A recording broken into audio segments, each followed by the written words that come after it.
Sir இந்த விதி எண் 3 அப்படின்றத கேட்டாலே நீங்க வந்து இந்த விதி எண் 3 பத்தி நெறைய விஷயங்கள் வந்து ரொம்ப சீக்ரெட்டான விஷயங்கள் எல்லாம் சொல்லிட்டு இருக்கீங்க சார். இந்த விதி எண் 3 அப்படின்றது ஒரு மனுஷனுடைய வாழ்க்கையில எந்த அளவுக்கு முக்கியமான ஒரு பங்கு வகிக்குது சார்?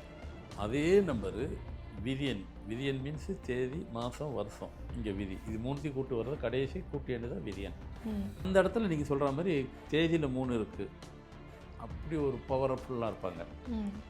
பெஸ்ட்டு அட்மினிஸ்ட்ரேட்டராக இருப்பாங்க. எந்த துறையில் வேணாலும் இருக்கட்டும். பெஸ்ட்டு அட்மினிஸ்ட்ரேட்டராக இருப்பாங்க. உயர்ந்த பதவியில் இருப்பாங்க. இவங்க வாயிலிருந்து வர வார்த்தைக்கு மற்றவங்களாம் கட்டுப்படுவாங்க.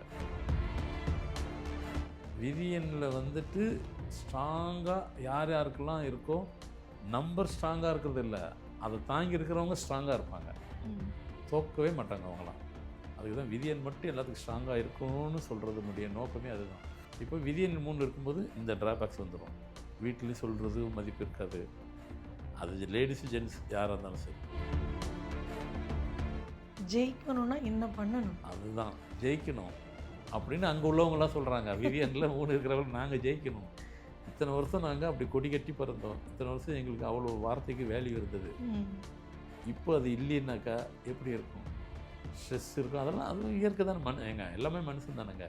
அது வந்துடும், இது வந்துடும், எல்லாம் வந்துடுச்சுன்னா டென்ஸ் வந்துடும், அது வந்து இது வந்துடும். என்னன்னு கேட்டிங்கனாக்கா கவலை வந்துடும், அது வந்துடும்னாக்கா உடல் ரீதியாக பாதிப்பு வந்துடும். ஒரு கட்டத்தில் லங்ஸில் ப்ராப்ளம் வரும். அந்த பேரை உட்காந்துட்டு அப் டு லைஃப் வரைக்கும் எழுதுங்க. ஃபஸ்ட்டு எப்படி பீக் இருந்தீங்க, அந்த பீக்கில் எங்கேயுமே லெஸ் ஆகுது. ஆனால் முடிஞ்ச வரைக்கும் 40லேருந்து 42, 40 முன்னாடியே வந்துடுங்க. ம். அது 45 கிராஸ் ஆனதுக்கப்புறம் போகாதீங்க. அப்போ பண்ணிட்டீங்கனாக்கா அப்படியே ரீட்டைன் பண்ணிக்கலாம். ஹெல்த்லேயும் அஃபெக்ட் ஆகாது. உங்கள் கெரியர்லேயும் சரி, பிஸ்னஸ்லையும் சரி, நீங்கள் என்ன பிஸ்னஸ் பண்ணணும், எந்த துறையை சார்ந்திருந்தாலும் அதிலிருந்து நாம் வந்து தப்பி ஃபஸ்ட்டில் இருந்த என்ன பீக்கோ அந்த பீக்கை லாஸ்ட் வரைக்கும் மெயின்டைன் பண்ணிக்கலாம். ஃபேட்டு நம்பர் நமக்கு வீக்காக இருந்தால் அது வீக்காக இருக்குதுன்னு இல்லை, அது யார்கிட்ட இருக்கோ அவங்கள வீக் ஆகிக்கும்.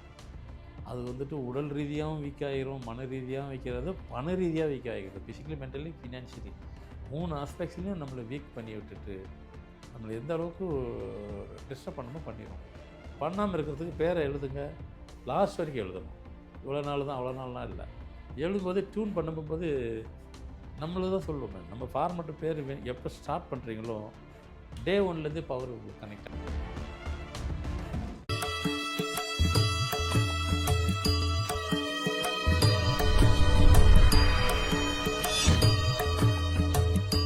ஃபார்மட் நியூமராலஜி நேயர்களுக்கு நர்மதாவின் அன்பான வணக்கம். நம்மளுடைய சேனலில் தொடர்ந்து பல்வேறு விதமான ஃபார்மட் நியூமராலஜி மற்றும் ஆன்மீகம் சம்பந்தமான தகவல்கள் பார்த்துட்ருக்கோம். அந்த வகையில் இன்றைக்கி நம்ம பார்க்க போகிற இந்த ஒரு பதிவில் விதி எண்ணில் 3 இருந்தது அப்படின்னா நம்மளுடைய வாழ்க்கை எப்படி நகரும் அப்படின்றத பற்றின தெளிவான விளக்கம் கொடுக்கறதுக்காக நம்ம கூட இன்றைக்கி ஃபார்மட் நியூமராலஜியினுடைய தந்தை டாக்டர் மகா தனசேகர் ராஜா அவர்கள் இணைஞ்சிருக்கிறாங்க. வணக்கம் சார். வணக்கம்மா. சார் இந்த விதி எண் 3 அப்படின்றத கேட்டாலே நீங்கள் வந்து இந்த விதி எண் 3 பற்றி நிறைய விஷயங்கள் வந்து ரொம்ப சீக்ரெட்டான விஷயங்கள் எல்லாம் சொல்லிட்டு இருக்கீங்க சார். இந்த விதி எண் 3 அப்படின்றது ஒரு மனுஷனுடைய வாழ்க்கையில் எந்த அளவுக்கு முக்கியமான ஒரு பங்கு வகிக்குது சார்? பொதுவாக நம்ம ஃபார்மேட்டில் வந்து பார்த்திங்கன்னா தேதியில் ஒரு நம்பர் இருக்கும்போது அது எந்த அளவுக்கு பவர்ஃபுல். அதே நம்பரு விதியன். விதியன் மீன்ஸ் தேதி, மாதம், வருஷம். இங்கே விதி. இது மூணுத்தையும் கூட்டு வர்றது கடைசி கூட்டு எண்ணு தான் விதியன். ம். அந்த இடத்துல நீங்கள் சொல்கிற மாதிரி தேதியில் 3 இருக்குது. அப்படி ஒரு பவர்ஃபுல்லாக இருப்பாங்க. ம். பெஸ்ட்டு அட்மினிஸ்ட்ரேட்டராக இருப்பாங்க. நீங்கள் உலகம் ஃபுல்லாக எடுத்து பாருங்கள். அது ப்ரைவேட்டாக இருந்தாலும் சரி, அண்டு கவர்மெண்ட்டில் இருந்தாலும் சரி, அரசாங்கத்தில் இருந்தாலும் சரி, பெஸ்ட்டு அட்மினிஸ்ட்ரேட்டர் அப்படிலாம் பார்த்தீங்கன்னா இந்த 3, 12, 21 இந்த தேதியில் பிறந்தவங்க தான் இருப்பாங்க. ஏன்னா அட்மின் வந்து அவங்களுக்கு வந்து ஈஸி லாபகமாக வந்துடும். எப்படி இவங்கெல்லாம் பண்ணுவாங்கன்னு நினைக்காதீங்க. அவங்கள்ட்ட நம்பி கொடுங்க, எல்லாமே செய்வாங்க. ஆமாம். இப்போ ஒரு சினிமான்னு இருக்கிறவங்க ப்ரொடக்ஷன் மேனேஜர்னு வச்சுக்கிங்க, அவர் தான் பெஸ்ட் அட்மினிஸ்ட்ரேட்டர். அது யார் அட்மினிஸ்ட்ரேட்டர் அப்படின்னா ப்ரொடக்ஷன் மேனேஜர். மொத்த சினிமாவே அவர் கையில் ஃபிங்கர் டிப்ஸில் தான் இருக்கும். ஒரு சினிமா இன்றைக்கி ஷூட்டிங் நடக்கிறது போகிறதெல்லாம் ஒரு ப்ரொடக்ஷன் மேனேஜர். அவர் டேட்டு பாருங்கள், 3ல் இருப்பார், அவர் 12ல் இருப்பார், 21ல் இருப்பார். அவரால் தான் பண்ண முடியும். டைரக்டருக்கு, ப்ரொடியூசருக்கு, மற்றவங்களாம் ஒவ்வொருத்தரும் ஒரு தனி டிபார்ட்மெண்ட்டு, மொத்தத்தையும் ஒரு கையில் வச்சுருப்பார். ஸோ அதனால் இந்த அட்மின் வந்து கெப்பாசிட்டி இருக்கும், பவர்ஃபுல்லாகவும் இருப்பாங்க. அவங்க துறையில் இந்த தேதியில் எந்த துறையில் வேணாலும் இருக்கட்டும், பெஸ்ட் அட்மினிஸ்ட்ரேட்டராக இருப்பாங்க, உயர்ந்த பதவியில் இருப்பாங்க. இவங்க வாயிலிருந்து வர வார்த்தைக்கு மற்றவங்களாம் கட்டுப்படுவாங்க. ம். அது ஒபே பண்ணுவாங்க. இதெல்லாம் அப் டு லைஃப் வரைக்கும் இருக்குமா அப்படின்னு பார்த்தாக்கா 45 வயசு வரைக்கும் இவங்கள அசைக்க முடியாது. அந்த அளவுக்கு உயர்ந்த இடத்துல இருப்பாங்க. இவங்க வார்த்தைக்கு வீட்லேயும் சரி, வெளியிலயும் சரி, அவுட் ஆஃப் ஹவுஸ்லேயும் சரி, அப்படி ஒரு மரியாதை இருக்கும். நான் 45 வயசுக்கு மேல மாற்றங்கள் நடக்குமா சார்? அதுதான் 45 வயசுக்கு அப்புறம் தான் இவருடைய வார்த்தைக்கு மரியாதை வீட்லேயும் இருக்காது, வெளியும் இருக்காது, அவர் பசங்கிட்டையும் இருக்காது. என்ன சார் அப்படியே டைரக்ட் ஆப்போசிட் ஆயிடுமா சார்? அதுதான். ஏன்னா அது பவர் போயிருச்சு அங்கே. அதனுடைய பீஸே இல்லாமல் போயிடுச்சு, சார்ஜே இல்லாமல் போயிடுச்சு. இது எல்லாத்துக்குமே பொருந்தும். விதியனில் வந்துட்டு ஸ்ட்ராங்காக யார் யாருக்கெல்லாம் இருக்கோ, நம்பர் ஸ்ட்ராங்காக இருக்கிறது இல்லை, அதை தாங்கி இருக்கிறவங்க ஸ்ட்ராங்காக இருப்பாங்க. ம். தோக்கவே மாட்டாங்க அவங்களாம். அதுக்கு தான் விதியன் மட்டும் எல்லாத்துக்கும் ஸ்ட்ராங்காக இருக்கணும்னு சொல்கிறதுனுடைய நோக்கமே அதுதான். இருந்தால் என்ன பண்ணுறது, அது அப்புறம் பார்க்கலாம். இப்போ விதியன் 3 இருக்கும்போது இந்த ட்ராபேக்ஸ் வந்துடும். வீட்டிலையும் சொல்கிறது மதிப்பு இருக்காது. அது லேடிஸு ஜென்ட்ஸ் யாராக இருந்தாலும் சரி. பசங்களும் கேட்க மாட்டாங்க, வீட்டில் ஸ்பௌஸும் கேட்க மாட்டாங்க. அதை தாண்டி வெளியில் வந்தால் இவ்வளோ ஒர்க்கில் அவ்வளோ ஃபிங்கர் டிப்ஸில் வச்சுருந்தவருக்கு இவர் சொல்லு கேட்க மாட்டாங்க. அப்படின்னா என்ன அர்த்தம்? எல்லாமே இவருக்கு டீக்ரேட் ஆகிடுது. ஒரு கட்டத்தில் இவர் எதையுமே இவரால் செய்ய முடியலனாக்கா வேலையை எங்கே வச்சுருப்பாங்க இவரை? 45 வயசு முடிஞ்ச உடனே வேலையை விட்டு தூக்கிடுவாங்க அப்படின்னு நினைக்காதீங்க. அர்த்தம் படிப்படியாக கிராஜுவலாகவே அதனுடைய அவங்களுடைய ஸ்ட்ரென்த்தன்லாம் குறைஞ்சி போயிடும். 45 தான் ஸ்டார்ட் ஆகுது. நான் ஸ்டார்டிங் ஏஜை சொன்னேன்.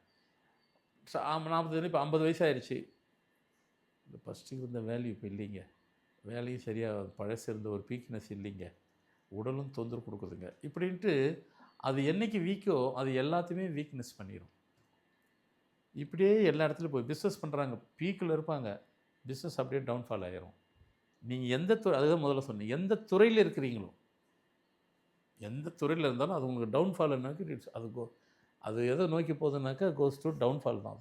அது டவுன்ஃபாலை நோக்கி போயிட்டுருக்கு. ஜெயிக்கணும். ஜெயிக்கணும்னா என்ன பண்ணணும்? அதுதான் ஜெயிக்கணும் அப்படின்னு அங்கே உள்ளவங்களாம் சொல்கிறாங்க. விதியனில் 3 இருக்கிறவங்க நாங்கள் ஜெயிக்கணும். இத்தனை வருஷம் நாங்கள் அப்படி கொடி கட்டி பிறந்தோம். இத்தனை வருஷம் எங்களுக்கு அவ்வளோ வார்த்தைக்கு வேல்யூ இருந்தது. இப்போ அது இல்லைன்னாக்கா எப்படி இருக்கும்? ஸ்ட்ரெஸ் இருக்கும். அதெல்லாம் அதுவும் இயற்கை தானே. ஏங்க எல்லாமே மனுஷன் தானேங்க. அது வந்துடும், இது வந்துடும், எல்லாம் வந்துருச்சுன்னா ஸ்ட்ரென்ஸ் வந்துடும், அது வந்து இது வந்துடும். என்னன்னு கேட்டிங்கனாக்கா கவலை வந்துடும், அது வந்துடும்னாக்கா உடல் ரீதியாக பாதிப்பு வந்துடும். ஒரு கட்டத்தில் லங்ஸில் ப்ராப்ளம் வரும். லங்ஸில் வந்து ஆமாம் இதில் 3 தானே செக். வீட்டில் இருக்கக்கூடிய மரியாதையும் வெளியில் இருக்கக்கூடிய மரியாதையும் குறைஞ்சா லங்ஸுக்கும் அதுக்கும் என்ன சம்மந்தம் இருக்குது சார்? இல்லை உடல் ரீதியாக பாதிப்பு இருக்குதுன்னு சொல்ல வரேன். அதில் மெயினாக வந்து லங்ஸில் கவனமாக இருக்கணும். லங்ஸ் ஃபஸ்ட்டு லங்ஸில் வந்துட்டு சளி உங்களை ஃபுல்லாக அப்படியே ஃபார்ம் ஆகிரும். ஏன்னா அது வந்து எப்பயுமே சொல்லாது வெளியே. சடனாக பார்த்தாக்கா டக்குன்னு அது வேறெல்லாம் போய் கூட்டிகிட்டு போயிடும், டிசீஸை கூட்டிகிட்டு போயிடும்னு வாய்ப்பு இருக்குது. கண்டிப்பாக இருக்கும். ஒரு கட்டத்தில் 60 வயசு கடந்ததுக்கப்புறம் நல்லா போயிட்டு இருந்து திடீர்னு பார்த்தா பெட்ரூம் ஸ்டேஜுக்கு கொண்டு போய் விட்டுரும். அது அவ்வளோ, அதாவது டேட்டில் இருக்கும்போது அவ்வளோ பெஸ்ட்டில் பெஸ்ட்டு தி பெஸ்ட்டாக இருந்தது, ஒஸ்ட்டில் ஒஸ்ட்டு அவ்வளோ ஒஸ்ட்டாகிரும் ஃபேட்டில் இருந்தால். நாங்கள் எங்கே இருக்கிறதுல நீங்கள் தான் தூக்கி விட்டு பேசுகிறீங்க. நான்லாம் தூக்கி விட்டு பேசலை, நான் இறக்கி பேசலை. உங்கள் நம்பரை பற்றி சொன்னேன், உங்களை அலாட் பண்ணேன். அப்போ நாங்கள் என்ன பண்ணணும்? ஒன்றும் பயப்பட தேவையில்லை. ஃபார்மல் நியூமராலஜியை கரெக்ட் பண்ணிடுங்க. பேரை கரெக்ட் பண்ணுற மீன்ஸ் சரி பண்ணிக்கிங்க. அந்த பேரை உட்காந்துட்டு அப் டு லைஃப் வரைக்கும் எழுதுங்க. ஃபஸ்ட்டு எப்படி பீக் இருந்தீங்க, அந்த பீக்கில் எங்கேயுமே லெஸ் ஆகுது. ஆனால் முடிஞ்ச வரைக்கும் 45 வயசில் அது முன்னாடியே கொஞ்சம் 45னா 40லேருந்து 42 40 முன்னாடியே வந்துடுங்க. அது 45 கிராஸ் ஆனதுக்கப்புறம் போகாதீங்க. முன்னாடியே அலர்ட்டாக ஆயிருங்க. எப்பவுமே அலர்ட்டாக இருக்குது. எப்பவுமே அது எல்இ டு எல்இ பண்ணுறது நல்லது தானே. அப்போ பண்ணிட்டீங்கன்னாக்கா அப்படியே ரீட்டைன் பண்ணிக்கலாம். ஹெல்த்லேயும் அஃபெக்ட் ஆகாது.